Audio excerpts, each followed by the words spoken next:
Good afternoon, students. Welcome to the session BOS for your success, intermediate level for paper 4B, indirect taxes. I am the faculty for indirect taxes, and today we will take the session for paper 4B at intermediate level. As you know, that CA is the most sought after profession for all students, especially with the commerce background. No doubt, where on one hand, CA is profession is known for its dignity, it is known for its excellence, but the truth is that it is also known for its low result and the required inputs. But friends, believe me, the same aim can be achieved with flying colors just by adopting systematic approach and the positive attitude. So today I will focus more upon like how to prepare for this paper, all the nitty-gritties which you need to bear in mind for preparing for this taxation section B indirect taxes paper, because as we know that GST law is it's a new law, so it's in a nascent stage. So I will focus upon the key areas, how to prepare, how to, what all points you need to bear in mind while appearing for the day before examination, and the presentation part and the mistakes which students generally, we generally commit in the examination. So, yes, Vishal and Bhumika, good afternoon. And so let's start first of all, what all publications are applicable for you.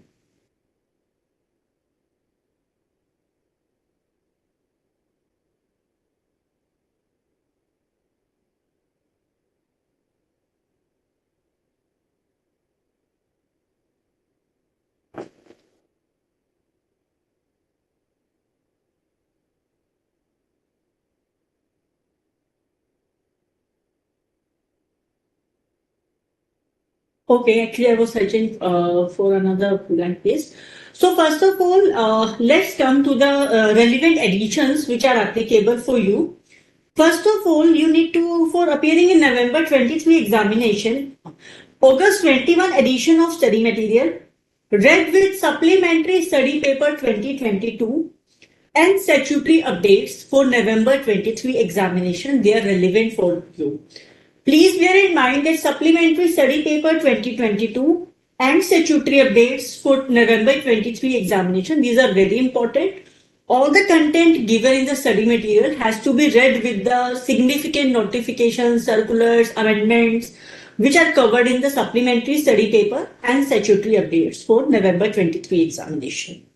The amendments made after the issuance of the study material, to the extent they are covered in the supplementary study paper, as well as in the statutory update for November 23 examination, they shall be relevant for you. So the entire content in the August 21 edition of the study material, supplementary study paper 2022 and statutory updates for November 23 examination, they shall be relevant for you. And you also need to focus upon the study guidelines, because whatever exclusions are there from the syllabus, that is covered in the study guidelines, and you need not study the topics which are given in the study guidelines. Then another thing, let me focus that first of all, when you start with the preparation of study, what all the key points which you need to bear in mind. So when starting the preparation of study, students should first of all relax. Yes, it is important that first of all you are relaxed before starting preparation for the examination. Then I will suggest you to give a first of all to give a quick reading to the full syllabus, just to have a glance of, just to keep apprise yourself that what all is covered at intermediate level, but all is applicable for you, and just to have the brief idea of the syllabus. And after reading syllabus like a novel, then you should repeat the same procedure while reading second time. Students should mark important points, they should study comprehensively, they should read in depth, then they should try to prepare summary, although you need not prepare a summary for indirect taxes at intermediate level, because the good thing is that the summary of each and every chapter is already prepared by us, and there is everything is given. The summary of each and every chapter is given to you in the study material itself, in the section, last section, before test your knowledge, that is let us recapitulate. This section, students, let us recapitulate. It covers a summary of all the respective chapters, and so it will be of immense use to you when on the day before examination, when you need to review the whole syllabus in the short span of time. So it is going to be of very useful to you.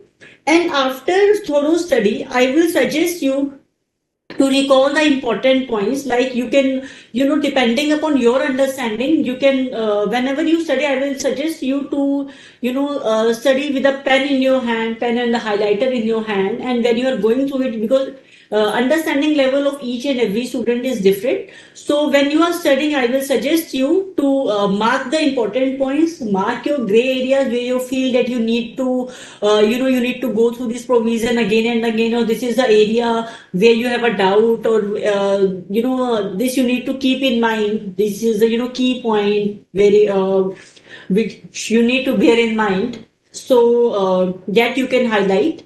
Then one important thing I will also suggest you, that students should start preparation in the same sequence as given in the study material.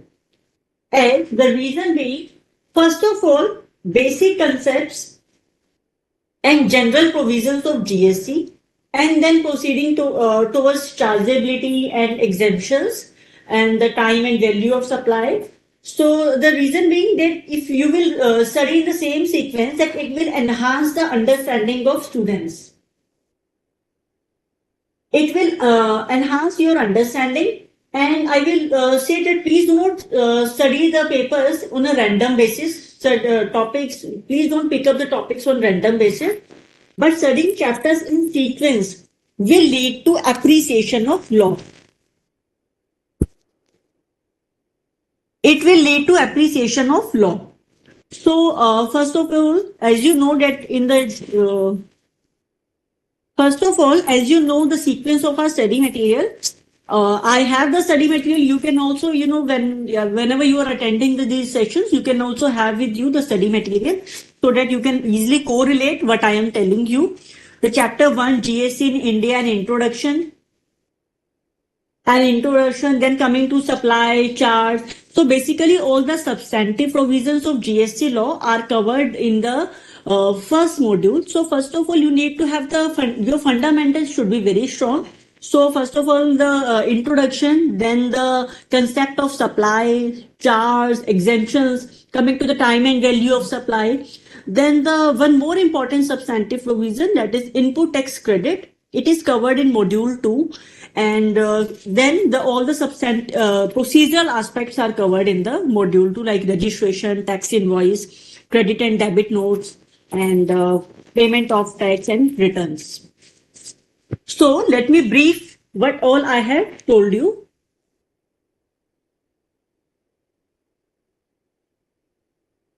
First of all, this I am telling you for paper 4B, indirect taxes, right? The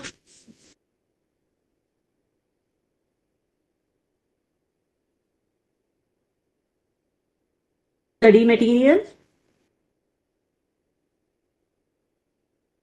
it is to be read with the supplementary study paper.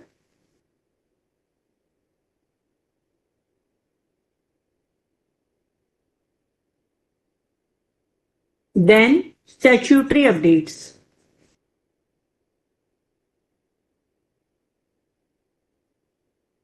Applicable for November 2023 examination. Right? Then another thing is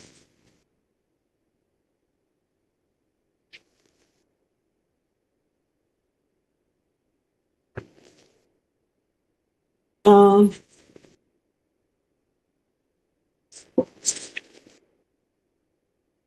cutoff date applicable for you?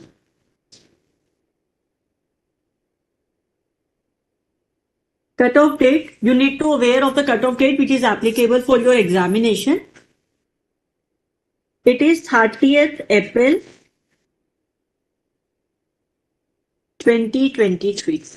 So basically all the significant notification circulars which came prior to the 6 months the date of the examination are relevant for you. So for November 23 examination, the cutoff date is 30th April 2023.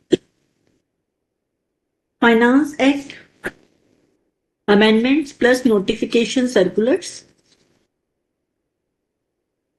which became effective till 30th April 2023. And these are well covered in supplementary and statutory updates. So hope I am clear. Now we are discussing the another thing is study guidelines you should refer.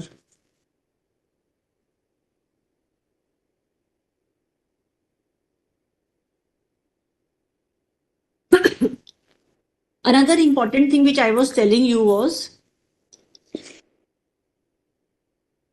how to prepare. I hope that the text is visible, or do I need to change the color of the pen? How to prepare. Sequence of study, right? Because all the substantive provisions are given in this module 1 and it is given in the sequence. Then only you will be able to appreciate the law. And then I will tell you the importance of revision test papers, supplementary study papers and statutory updates. Basically, they cover the recent amendment in the Act and about the latest notification in circulars. And it will be of immense help to you in attempting various parts of the questions paper that involves basic concepts and procedural aspects of litigation. While preparing for the examination, please do not go for the selective study. Yes, selective study is not recommended at this professional examination. You should thoroughly go through all the concepts. Then only you will be able to, comprehend the paper, comprehend and analyze and apply the skills which are required at your examination level. You will be able to frame the answers, to provide your answers to whether it is a theoretical or it is a practical question, descriptive one or the practical one or computational one. You will be able to answer the question in a well manner. Then I will tell you that regarding question and answers, that is practice questions, study material for GST, it is an integrated one and it covers the question and answers, covers the law, and for practice as well as the important section, that is let us recapitulate, which covers the summary.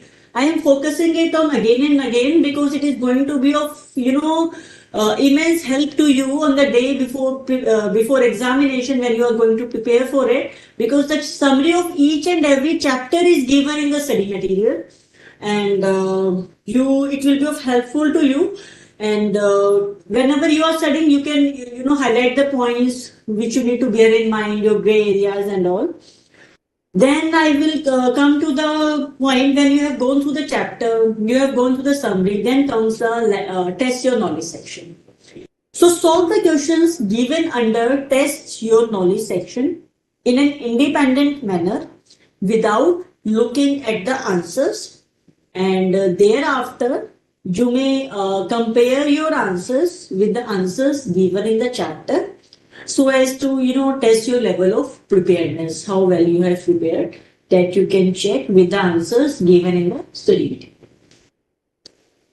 Then coming to the point that how to score good marks in the examination. I will suggest that for scoring good marks, you should not recite each and every section. Basically, you need not, mug up the sections. You need not mug up the legal language for scoring good marks. Basically, quoting of section number, that is not expected at intermediate level.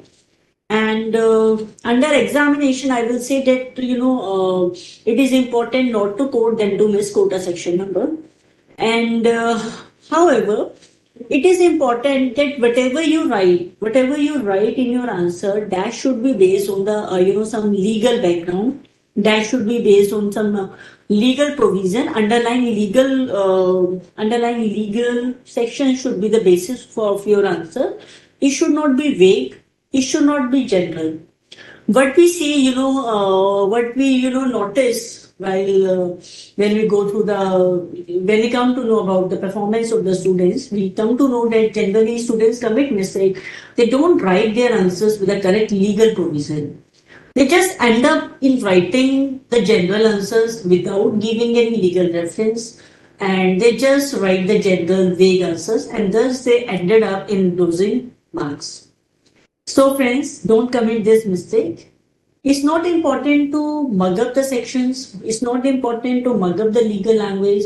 Very well, you can write in your own language. Yes, you can write in your own language. But the intent of the law, the provision which the law says, that should be, that should be apparent in your answer. That should be covered in your answer. Legal verbatim language is not expected from you.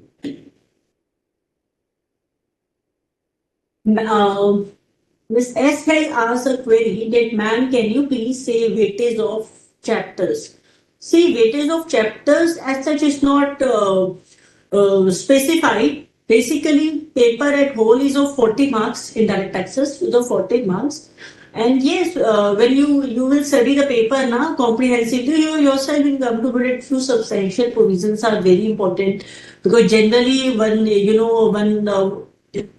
full marks, 8 marks question is always generally asked on the various provisions covering like reverse charge, composition, and time of supply, various exemptions, value of supply, what all items are included while computing the value of a particular supply as per section 15 of CGST Act.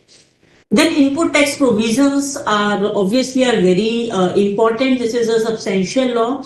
And ITC is important because whenever a question asks you to compute the net GST liability, then what you have to do is you have to compute the value of supply and the GST payable on that, and then you have to what you do is you less from that the compute input tax credit which is available to a person, and input tax credit of CGST, LGST and IGST. And how this ITC is adjusted, it is already given in chapter input tax credit. So you have to apply the set off of ITC, looking regarding all the legal provisions, like how this is utilized, how these various ITCs are utilized.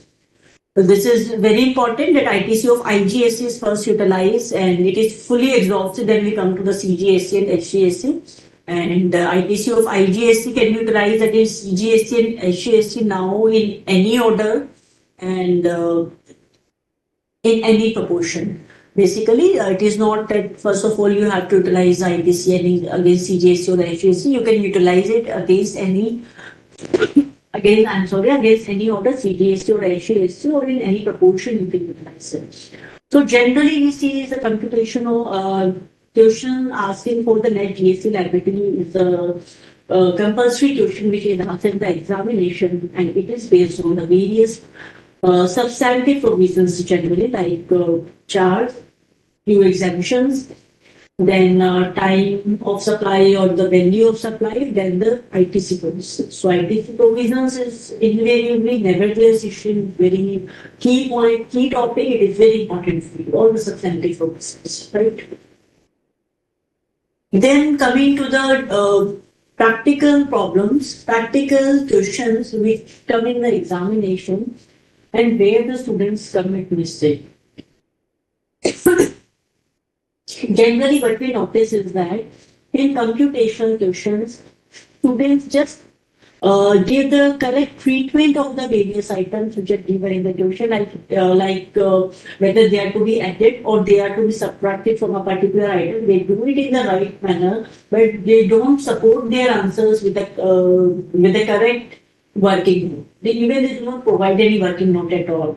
So it is very important that your answer is supported with working notes and any assumption which is taken by you. Since it's a law paper, so there are the scope of multiple assumptions, multiple interpretations, and you are free to take it.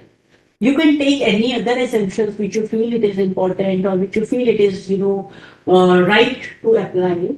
But what is required from your side is that the assumptions, if any, which is taken by you, it must be clearly stated in your answer, right?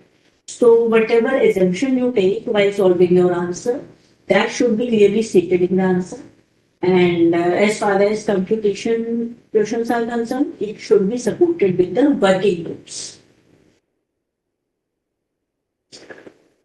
And one student had asked that she has revised edition August 21 sedimentary, is it applicable? Yes, this edition is applicable for November 23 examination, but you have to read the same along with supplementary study paper and statutory updates, right? Because the amendments till 30th April 2023 are applicable. Mohit Singh has said that, ma'am, your voice is not properly audible. I hope I am audible now. I am saying that amendments in 30th April 2023 are applicable for you. So, as I have already, given to you that study material is to be read.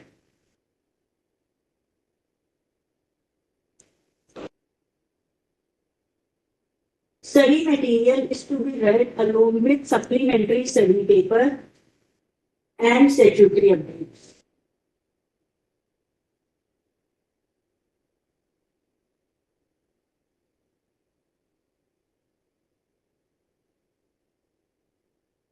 Let me check. I think there is some issue in the recording.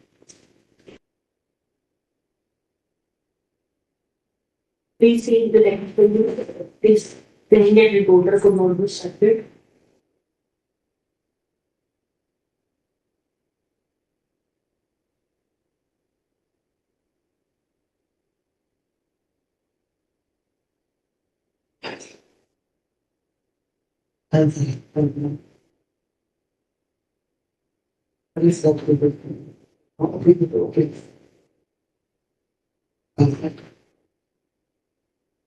This I have already explained that study material is to be read with a supplementary study paper and statutory updates.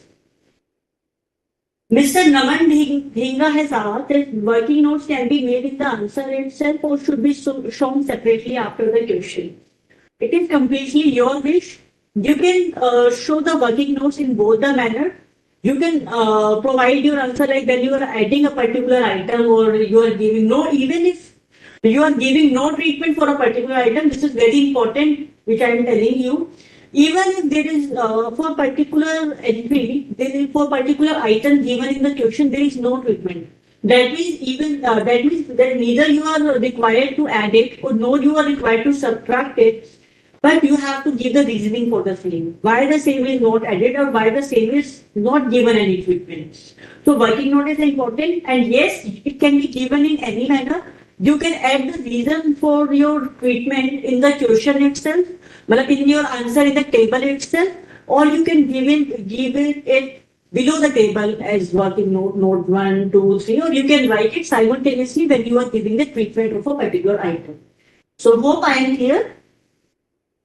So this was a key point which I thought that it is of useful to you that generally students ask this query over phone and over the portal for the exam queries.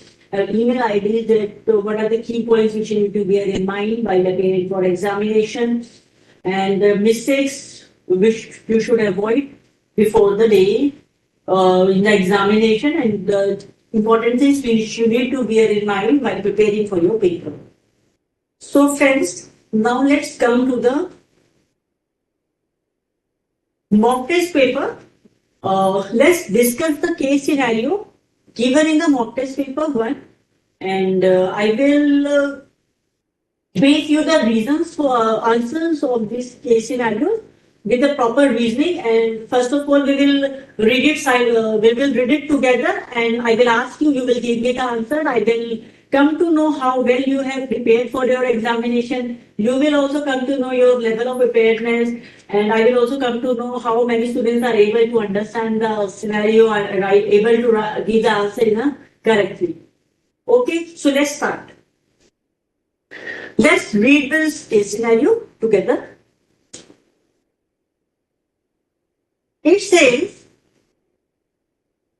Miss Chanchala is a doctor.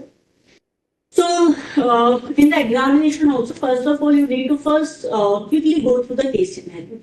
Marking side by side the important points which you might feel that this is important and you can mark it.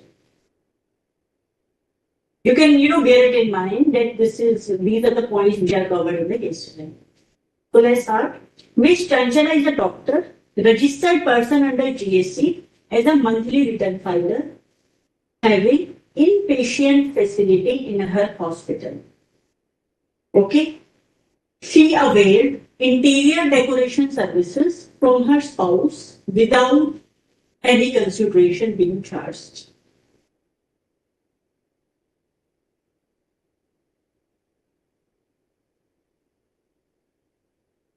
She also availed IT-related services from her sister-in-law without any consideration, and both services were for the purpose of her profession.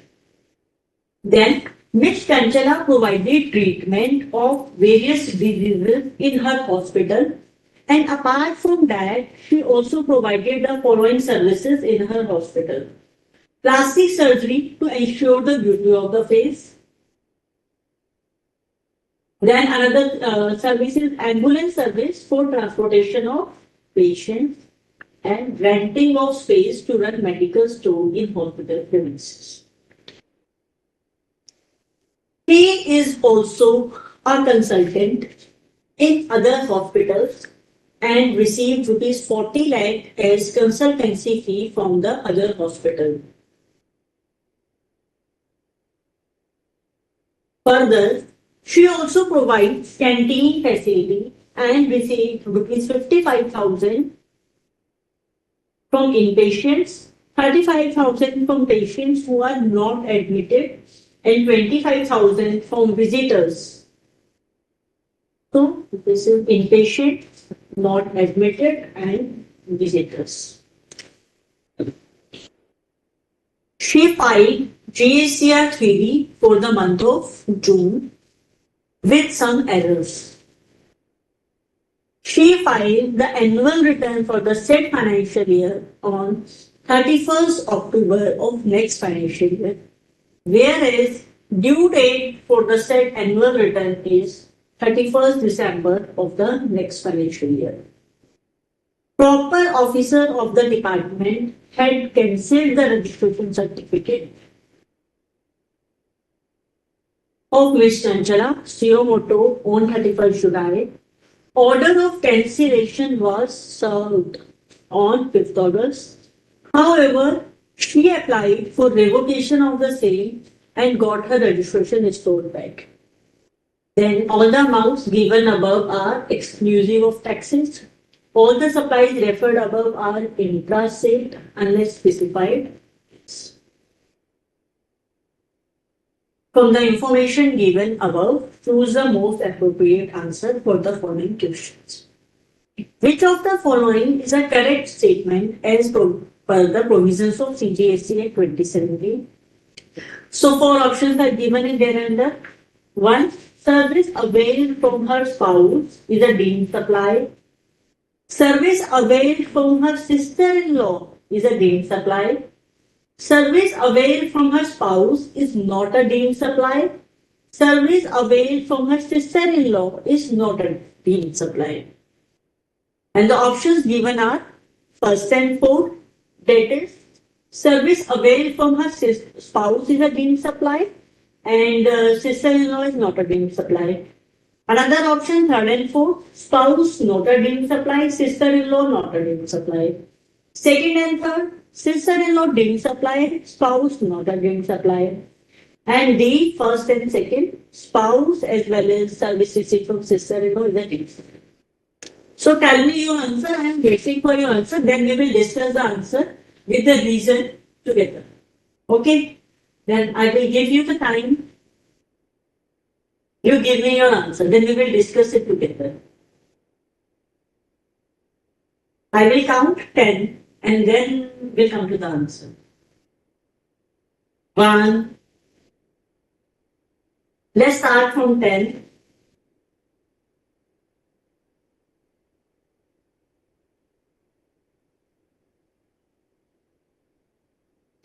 Mr. Nilesh Kapoor, I hope it is visible now. I have Zoom.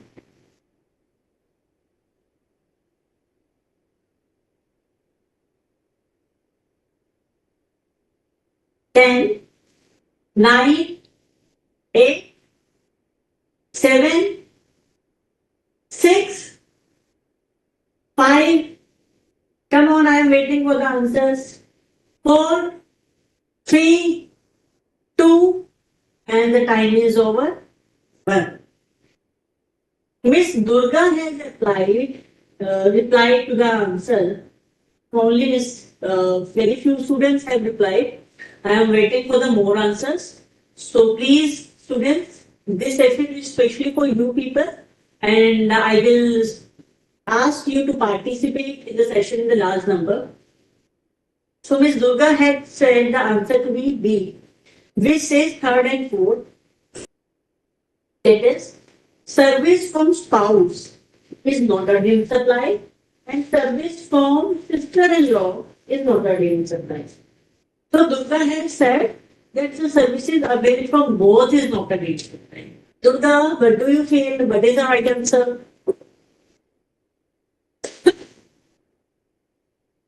The answer is A, first and fourth. Durga, your answer is wrong.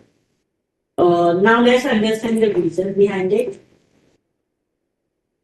Let's understand the legal provision. See friends, here I will explain to you the correct reasoning behind these answers. The provisions which I am going to discuss with you, they are nothing new which I am going to tell you. Everything is covered in your study material. I have taken even extracts from the study material itself. I have taken extracts from various chapters of the study material. So whatever reason is there, whatever reason behind the correct answer is there, that is nothing anything new or something which is outside the syllabus or not covered at your level, not taught to you. Everything is well covered in the study material. You just need to go through it in a depth manner with a conceptual clarity. So if your concepts are clear, you won't face any sort of problem. You won't face any sort of problem at all. Okay. Even Mr. Vishal Pearl has replied answer A, 1A. Very good, Vishal. You have answered the correct answer. Bhumika has replied B. No, Bhumika. B is not the correct answer. Mohit Singh, first and fourth, that is option A. Very good, Mohit. Then Rahim sir has replied 2 and 3. No, wrong answer. And so let's discuss the reasons now, right? See, whenever there are two persons are covered. One is spouse and other one is sister.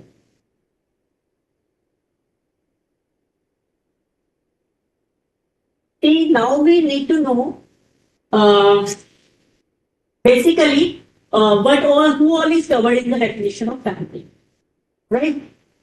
So for first and fourth, supply between related person or distinct person. This is given in para 2 of schedule 1. That supply of goods or services or both between related persons or between distinct persons as specified in section 25, they qualify as supply even if made without consideration.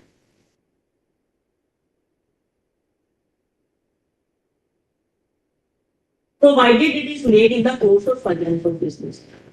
So the point to note here is that two things are important. One, they will be treated as being supplied even if made without consideration, and provided it should be in the course of furtherance of business. But only if the supply is between related persons or between distinct persons. So now what is important is that you should know what does the definition of related person say. Related person is defined in explanation to section 15 and in inter alia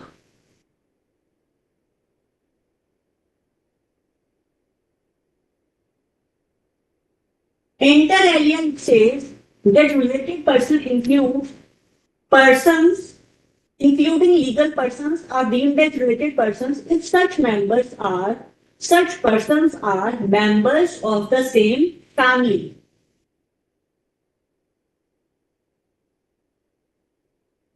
Okay, so but now the question arises, what does family means?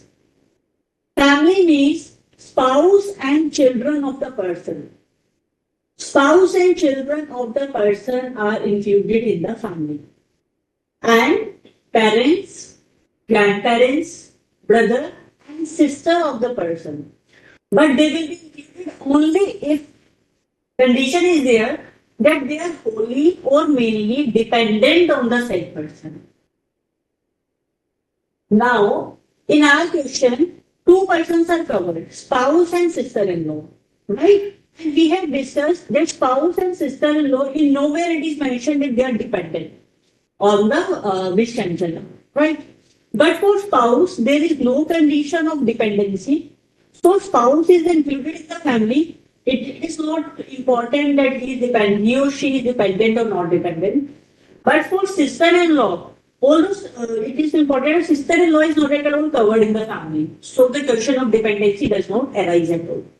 Right? So the question was, which of the following is the correct statement? Service availed from spouse is a deemed supply and from sister-in-law is not a deemed supply. So first and fourth is correct and the answer is A. Right? Now let's come to the second question. Compute the taxable value of supply of canteen service provided by Ms. Chanchala. So now you have to compute the taxable value of supply of canteen service provided by Ms. Chanchala. Value of supply.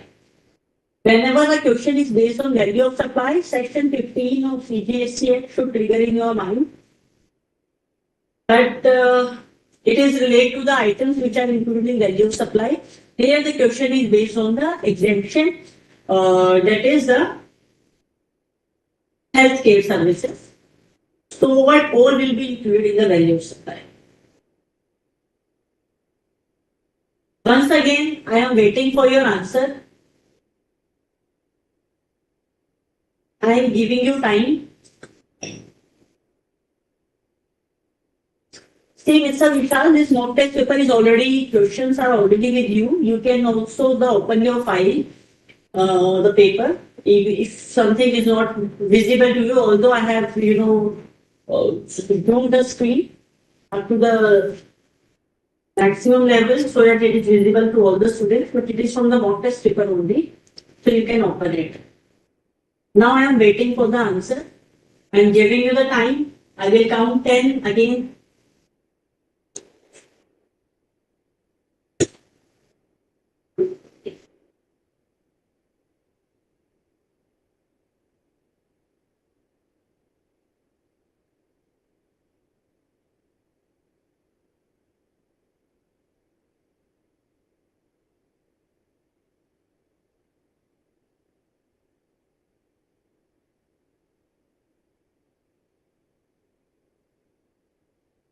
10, 9, 8, 7, 6, 5, 4, 3, 2, and the time is over.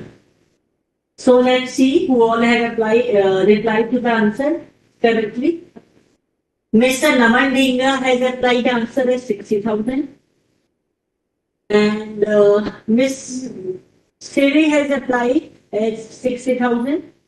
35 and 25. Now let's see the correct answer and may I know the reason? May I know the reason, Mr. Naman? Your answer is correct. Answer is C, 60,000.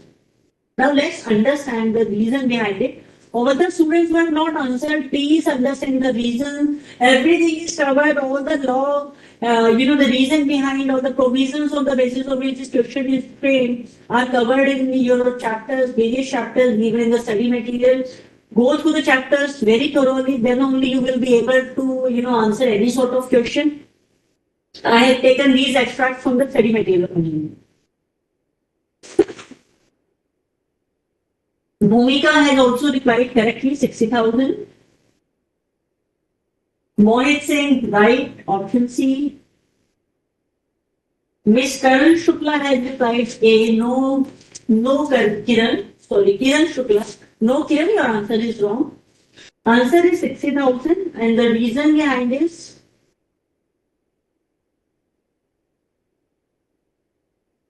food supply to the patients.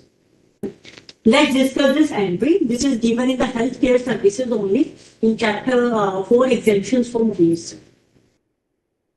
What does it provide? Let's understand.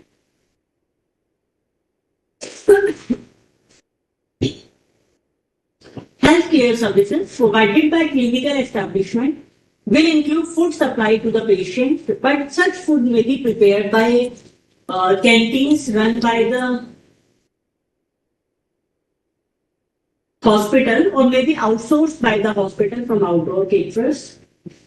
When outsourced, there is no ambiguity that supplier shall charge GST, tax as applicable, and hospital will get no ITC.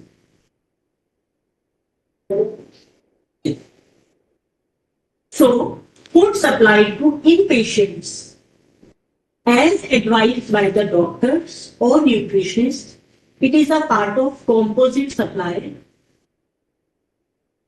and not separately taxable, and hence it is exempt. Other supplies of food by a hospital to patients who are not admitted or their attendants or visitors, it is taxable. And the question was compute the taxable value of supply. So the taxable value includes 35,000 from the patients who are not admitted and 25,000 from visitors for the same facility. Amount charged as canteen, for the canteen facility from inpatients, this is exempt from GST.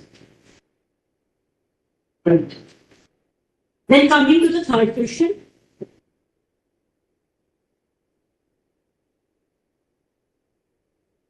By which date Ms. Chanchala should have applied for revocation of cancellation of registration certificate in case no extension is granted?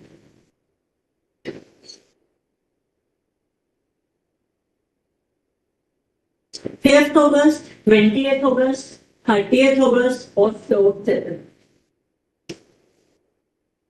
Waiting for the answers.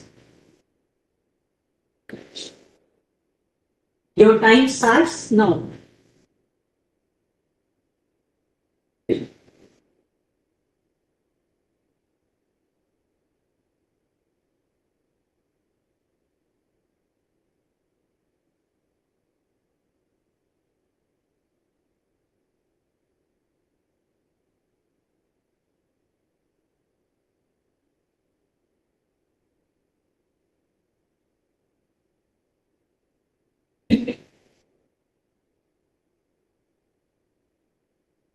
Ten, 9, 8, 7, 6, 5, 4, 3, 2, and the time is over.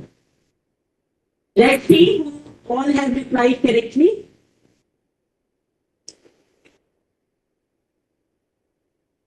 Naman Dhingra has asked this entity is of which second, which it is for November 23 examination. Then this Mr. Kailash Patil has replied 30 days. But 30 days from which date? 30 days from where? These 30 days are to be calculated from which date? Ms. Siri has says question 3 ka answer is D. within 30 days of service of cancellation order. Naman has said, please show question, ma'am. Question number 3 is there. Then Vishal answered 3A. No, Vishal, your answer is wrong. See, students, whenever the days are given, whenever any time period is given, it is very important to know that this time period starts from which date. Right? So if you know that it is 30 days, but 30 days starts from where? Then only you will be able to calculate the correct date which is required in the question. So let's move to the answer. Correct answer is D only, 4th September. And the underlying legal provision behind it is Section 31. Section 31 of CGST Act 2017. It is covered in chapter registration chapter. You will go through the same. The reason which is given, which you are able to see at my screen, is taken from the study material only. It is only for that, for your reference. I have taken these extracts from the study, and so that you are able to relate that these answers can be can be replied after studying which relevant provisions. Bhumika has also said within 30 days of cancellation. Very good, Bhumika. Your answer is correct. So let's understand what the section 31 says. Subject to such conditions as may be prescribed, any registered person whose registration is cancelled by the proper officer on his own motion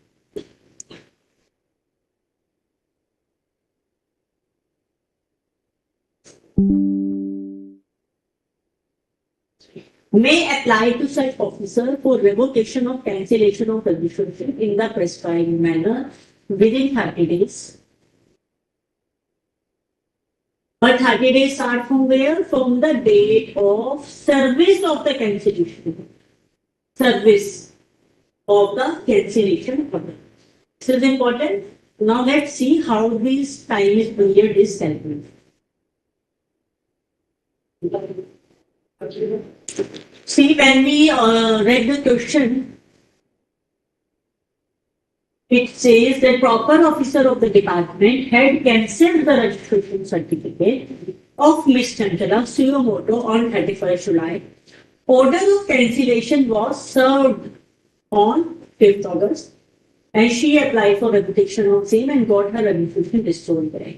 So the provision says that 30 days from the date of cancellation. So in August, there are 31 days. 31 days and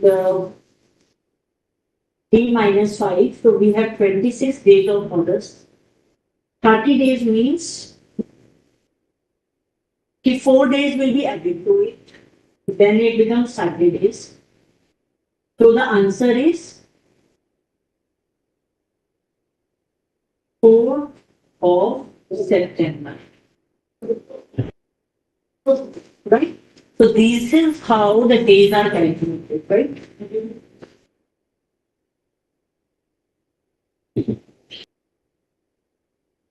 I hope I am clear. Any doubt? In case you have any doubt, you may raise your query.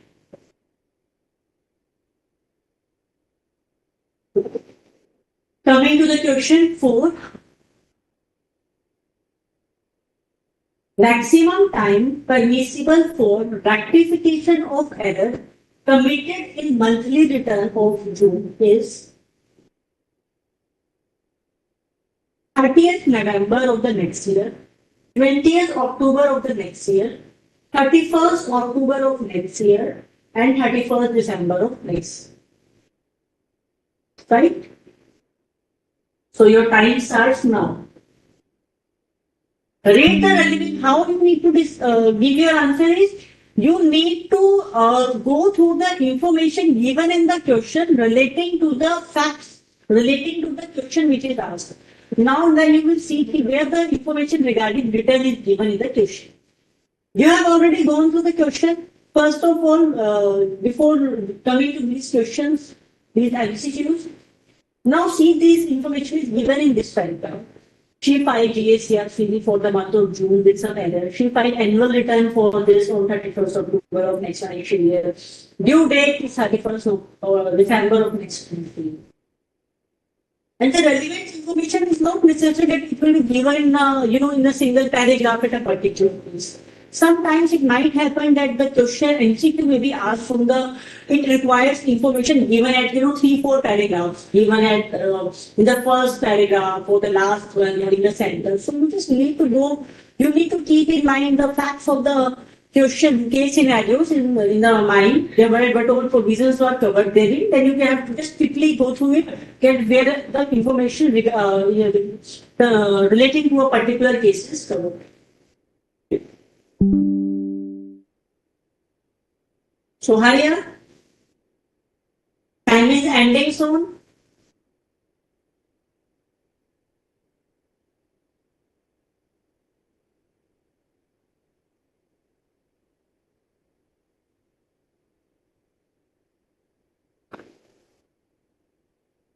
Durga, are you able to see the question now?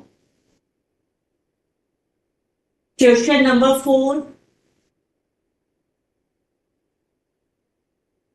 Maximum time permissible for rectification of error committed in monthly return of June is.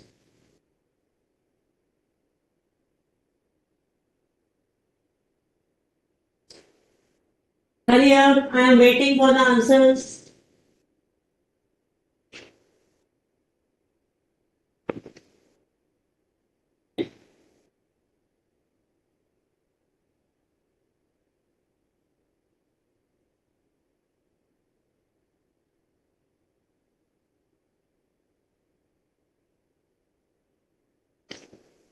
So now the time is over. Let's discuss the answer.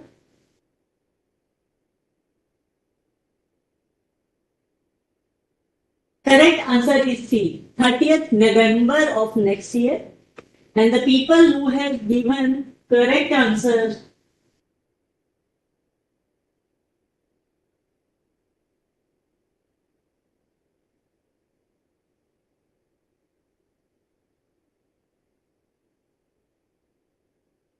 so 30th November of next year, A is the correct answer. And it is given, correct answer is given by most of the students, except 1 or 2, like Kailash Party has replied the answer to be 31st October. No, it is wrong. Otherwise, most of the students have given the correct answer, and I am happy that you are understanding the provisions, you are able to apply your knowledge, able to apply the provision in the right directions. So I am happy. Let's discuss the reason behind it. Let me have just water.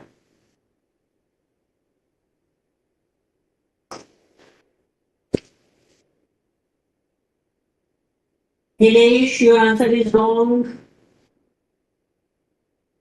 Kiran Shukla, good. Answer is correct. A, 30th November. Krishna, answer is correct. Let's understand the reason behind it. Rectification of errors. These are covered in the chapter returns.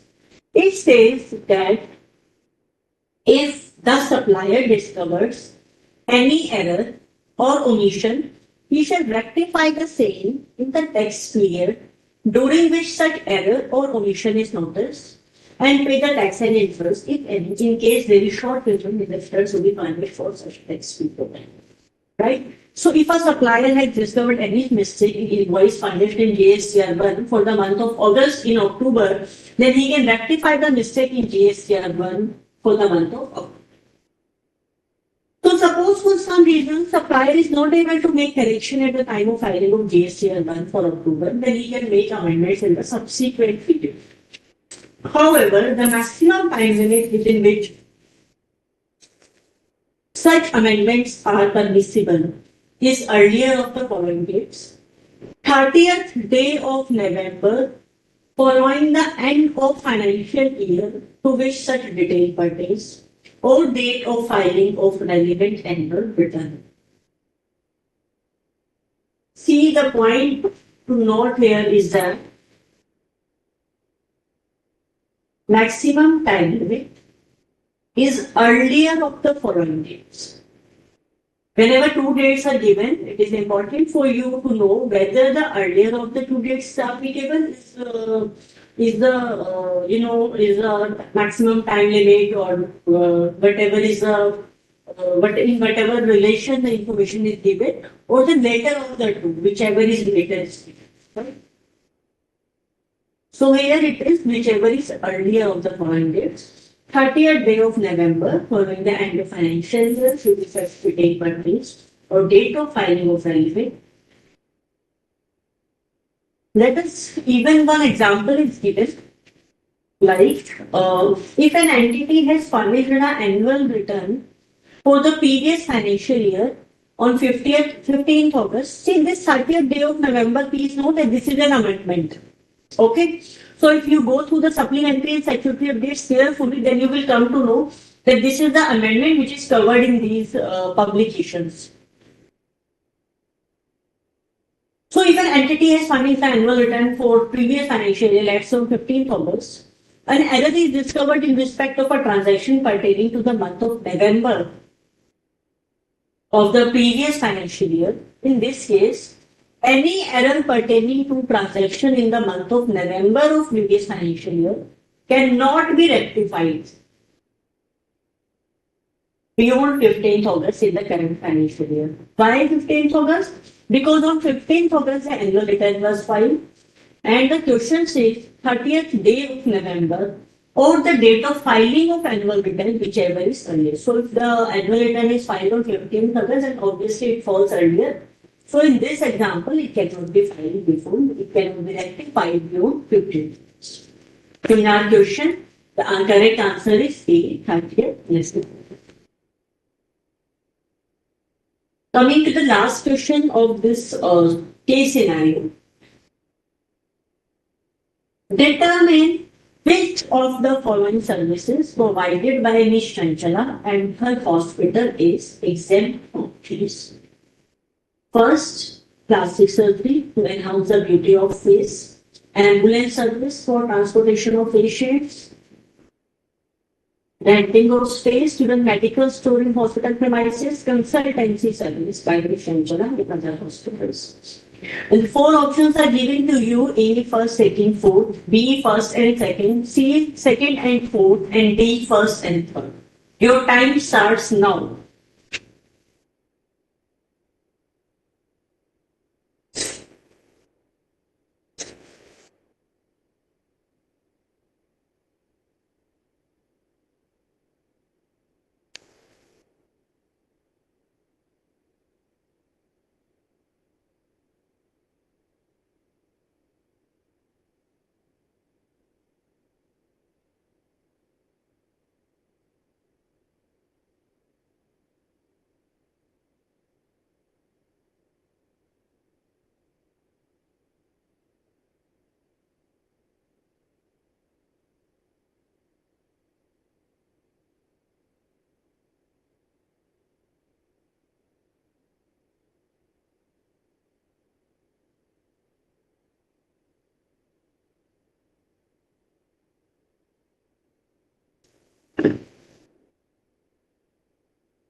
Let's check the answers.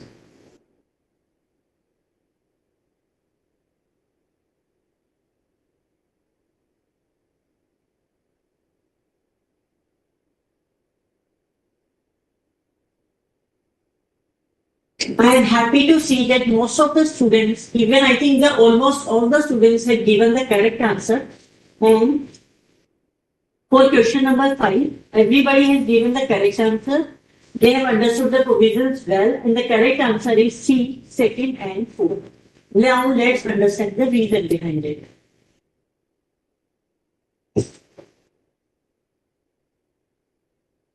It says that healthcare service does not include hair transplant or cosmetic or plastic surgery. You know, cosmetic or plastic surgery is included only when it is undertaken to restore or to reconstruct any anatomy or functions of the body which are affected due to congenital defects, development abnormalities, or injury or trauma. Right? So, plastic surgery in this case will not be included because what is given in the question is that plastic surgery is undertaken to enhance the beauty of the face.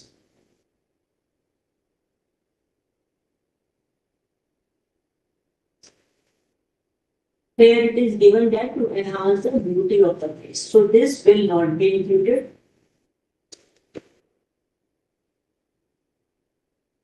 Right? Then coming to the ambulance service.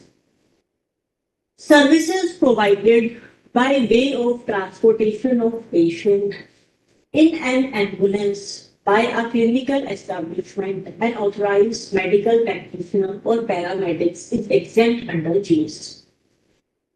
So this ambulance services,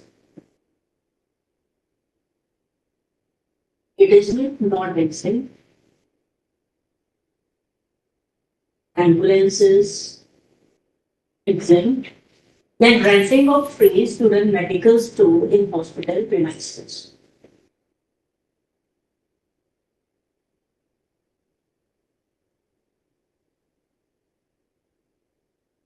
Supply of services other than healthcare services such as renting of shops, auditoriums in the premises of clinical establishment, display of advertisement, etc., they will be subject to GST. So it is not exempt. Then another services, she is also a consultant in other hospitals and received rupees 40 lakh as consultancy fee from other hospitals. Regarding consultancy fee, it is given that hospitals services provided by senior doctor consultant technicians. Hospitals hire senior doctors or consultants or technicians independently. Such persons do not have any contact with the patient. Basically, hospital pay them consultancy charges and there is no employer-employee relationship between them. So it is clarified by CBIC that services which is provided by these consultants, their healthcare services, and hence they are exempt under GST.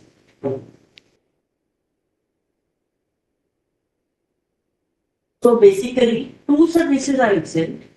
One is ambulance service for transportation of patients, and another is consultancy service. Exempt ambulance hai or consultants. That is second and fourth. So the answer is C.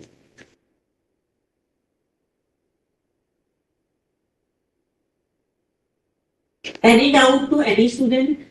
Now we have completed our case scenario question. All the MCQs of the first case scenario given in the mock test paper 1. I hope I am clear. I hope all doubts have vanished. And so now let's come to the independent MCQ. For this paper, this is a section B indirect taxes. This is of 40 marks. And this division A comprises of 12 marks. 30% of 40. Right? One independent case scenario was there. And it was 2 marks each.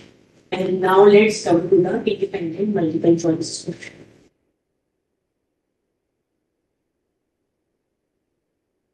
An exempt supply includes one option first is supply of goods or services or both which attracts nil rate of tax. Second, non-taxable supply. Third, supply of goods or services or both which are wholly exempt from tax under section 11 of the GST or 6 of IGST. Answer A first, B first and second, C second and third, and D is first, second and third. Your time starts now.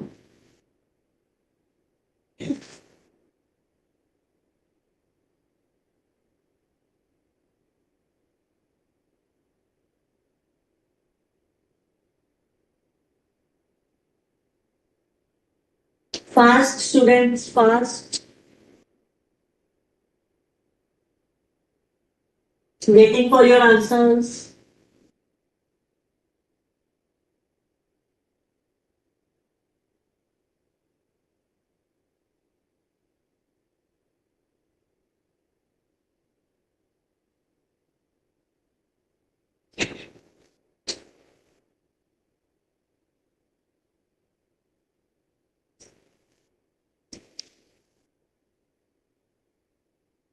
Time over. Let's see the answer. The answer is B. First, second, and third. All the options are correct. Now let's understand what is exempt supply. The definition of exempt supply is given in section 247 clause. And it says that exempt supply has been defined as supply of any goods or services or both which attracts nil rate of tax or which may be wholly exempt from tax, and it includes non-taxable. So whether the supply of any goods or services attracts the rate of tax, or it is wholly exempt from tax, or whether it is a non-taxable supply. Everything is included in the definition of exempt supply. So exempt supply includes all these three aspects: supply, nil rate of tax, wholly exempt from tax, and non-taxable supply. This is given in section 247 only, definition of exempt supply.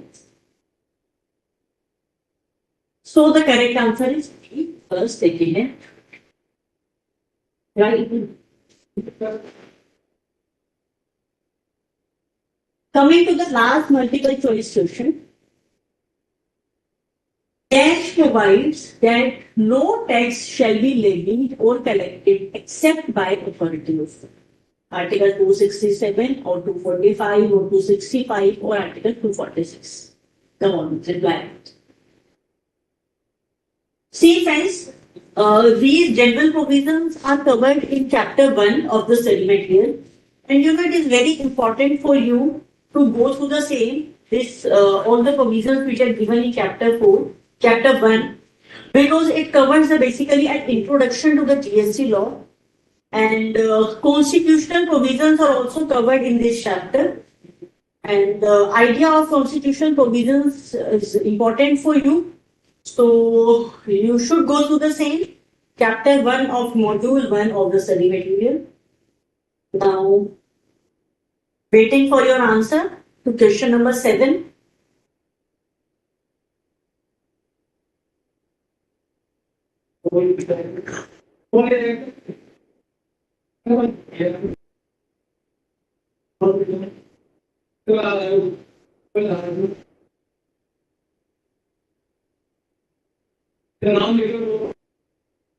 Come on, reply fast.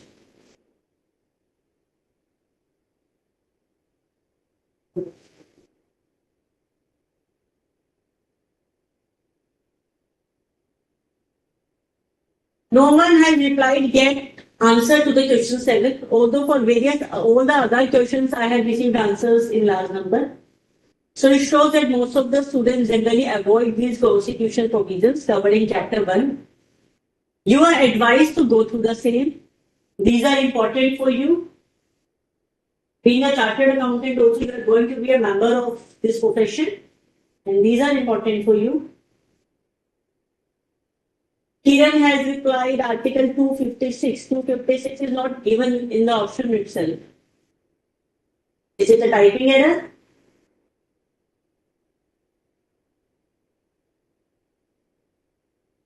Fast.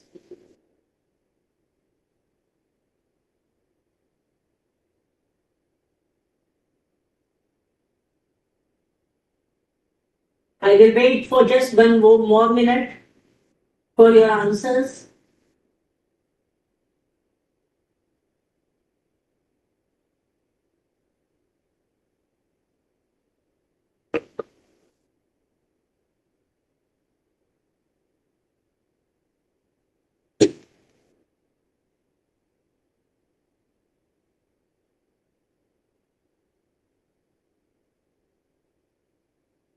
Okay, so now let's move to the answer. Waiting time is over now, and let's see the correct answer.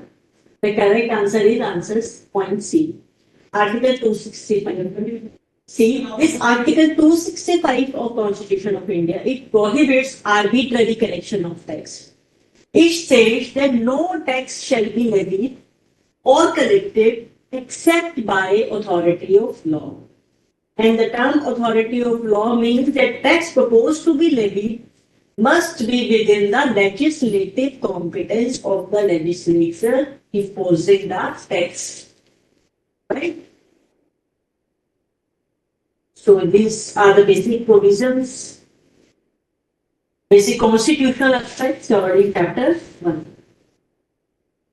Okay, Kiran, I think either 265, very good. Your answer is right. Even the answer of Vishal is right. Article 265. Bhumika has replied the right answer. And good. On to all the students who have replied right. Very good. Keep it up. If you have any sort of other doubt or you want to know any other query, any other answer to any other query, general query you want to know, you may ask. Else we will wind up the session. I hope I have amply covered the general queries which are raised by students over different platforms, telephonically, over mail, over queries portal. So we have already discussed the relevant publications which are applicable for you, the cutoff date applicable for you, and the points which you need to bear in mind while preparing for the examination and the day before examination.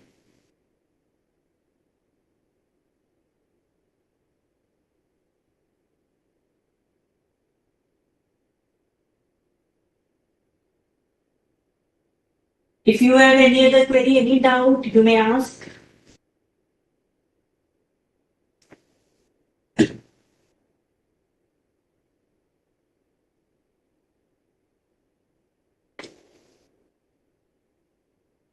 For descriptive questions, I don't think there would be any problem to you because all the detailed answers are already given in the answers to these mock test paper. I have discussed this multiple choice question. The reason behind that was that because just to try to show the reason behind reason of the answers in the multiple choice. Although it may be noted that reasoning is not expected from you in the examination, you are not required to give the reason for the correct answer to your multiple choice questions. You have to only write the correct option. But just to apprise you that how the information given in the different chapters in the various provisions of law are connected together, are used while answering a particular multiple choice question. This was the intent behind discussing the multiple choice questions with you. Any other query you may ask? Bhumika has asked, ma'am, can you please tell what should be the format of presenting the answer in good manner? Bhumika, I have already, answered this query while starting the session that legal or verbatim language is not expected from you. You can very well write the answer in your own language, but the legal provision should be correct. You can write your answer in your own words, and citing section number is not expected at intermediate level. For computational questions, your answer should be supported with working notes and it should be supported with assumption if you have taken any in the answer. Please note that generally there is stepwise marking is there. So I will advise you to always attempt the full question paper. Attempt the full paper. Don't leave any question because even if you know the question in parts, even if you know out of seven, if you know just say 2 or 3 adjustments, you will get marks for 2 or 3 adjustments because the stepwise marking is there. So you should answer the full paper. You should not go for the selective study as well as the selective answers in the examination.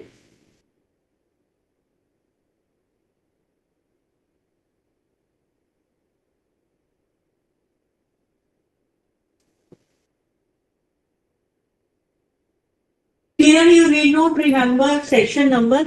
Section number is not expected from you. You just need to understand the law in a good manner. Then important chapters, everything is important in the professional examination. You should not go for the selective study. I think you have joined it because initially also I have told you that first of all you should go through the, when you start preparation, you should go in the same sequence because all the substantive law is covered in module 1 and all the provisions like charge, exemption, value of supply and input tax credit is obviously very important because whenever a compulsory question is there, generally it is on, compute the net minimum GST liability or basically ITC admissible. So input tax credit, you should know how to set off the ITC, all the various adjustments, drop credit, etc. And all these things are important for you. For descriptive question, Mr. Mohe, the detailed answer is already given, and I have already applied to you the setting of ITC. Let me go through it again. The important key points. Then first of all,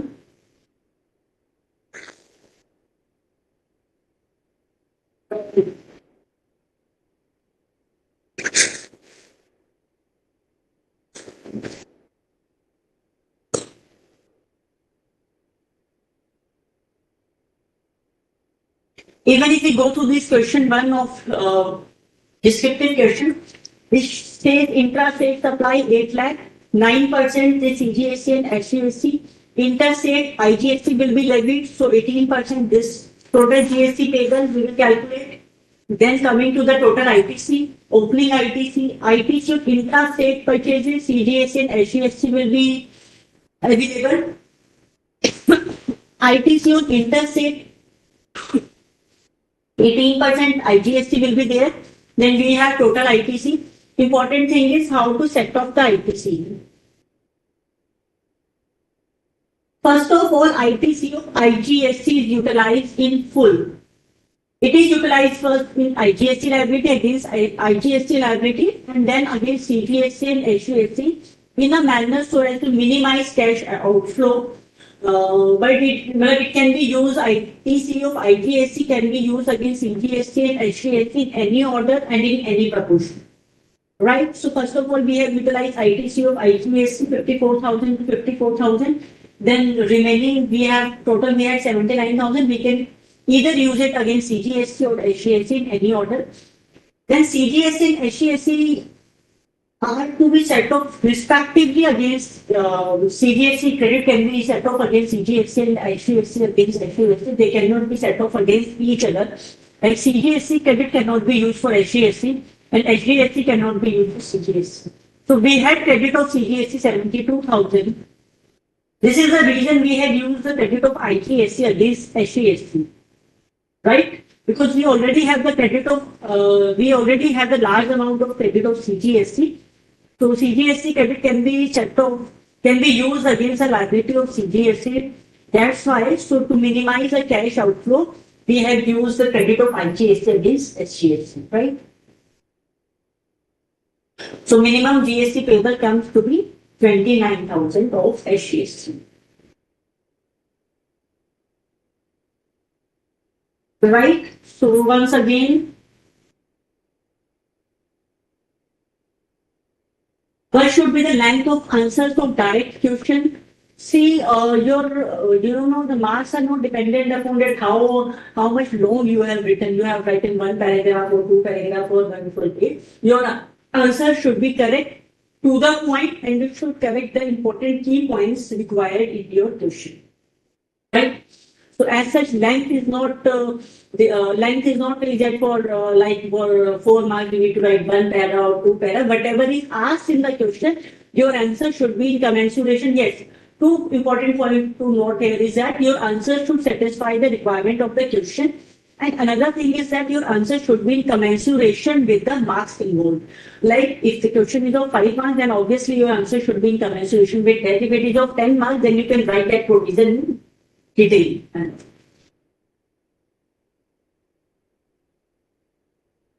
All the amendments are covered in supplementary study paper and statutory updates. Both are applicable for you for November 23 examination. So Krishna, you can refer the supplementary and statutory updates. How to write answer pattern. I have told you again and again that answer should be in commensuration with the marks involved and it should satisfy the requirement of the question. You can write the answer in your own words. For computational questions, you have to write the working note. You have to give the working notes as well as you have to write the state the assumption clearly in your answer if you have taken it. So hope friends, all your doubts have resolved and all the general queries we received from students have already been clarified. So it was a good time to discuss with you. Okay. So all the best, friends, and all the best. Wish you very good luck for your examination. Work hard and come out with flying colors. Okay. Okay. Thank you.